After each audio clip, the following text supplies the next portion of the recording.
Director Matibag, total mahilig kayong NBI pumunta dito sa Senado na walang imbitasyon. Ngayon kayong pumunta, iniimbitahan ko kayo ngayon. Tante, itong breaking news. Sabi ng Inquirer.net. Breaking, NBI Director Melvin Matibag has revealed that NBI received information that former Congressman Mike Defensor allegedly bribed the 18 ex-Marines 5 million to provide 5 million lang nakalagay, walang nakalagay each to provide testimony regarding the flood control anomalies. Matibag said the testimony came from an individual. An individual means one person.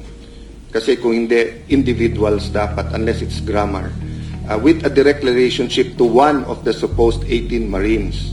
So that could be anyone in the world. Dahil 18 kayo, I'm sure you have a lot of friends.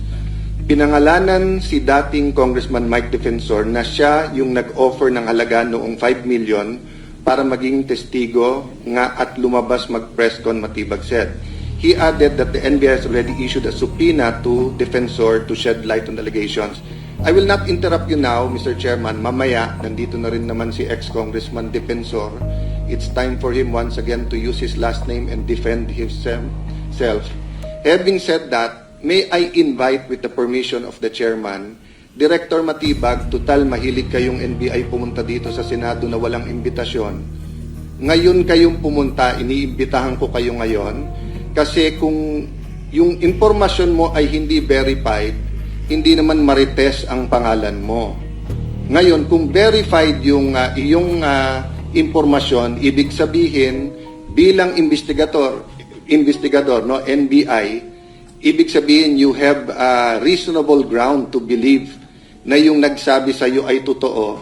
Pumunta ka dito under oath at pagkakataon mo ngayon makaharap si Congressman Mike Defensor at yung 18, no? So itong hearing natin ay open. So if Senator Tito Soto or Senator Erwin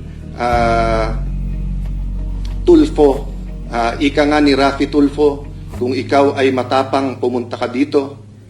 Pag ikaw naman pumunta dito, ikaw ay uto-uto. Pero open po tong hearing na to. But especially now to NBI Director Melvin Matibag. Pumunta ka dito, Director, kasi ako, interesado talaga ako kung nagsisinungaling tong 18 ito. Pati si kumpanyero Tony Levy, kasi napakalaking disservice to sa ating bansa kung gawa-gawa to or kung may dagdag bawas kayo sa testimony nyo. Pero napakabigat ng testimony nyo kung sasabihin nyo ang pinakamalaking sindikato sa ating bansa ay mismong gobyerno. So one of the two has to be the truth. That's why Director Matibag, hindi pa naman kami matatapos. Imbitado ka ngayon or kung sino yung agent mo na nagkwento sa'yo. Pumunta ka dito para harapan tayo, magkaalaman po tayo. Thank you, Mr. Chairman.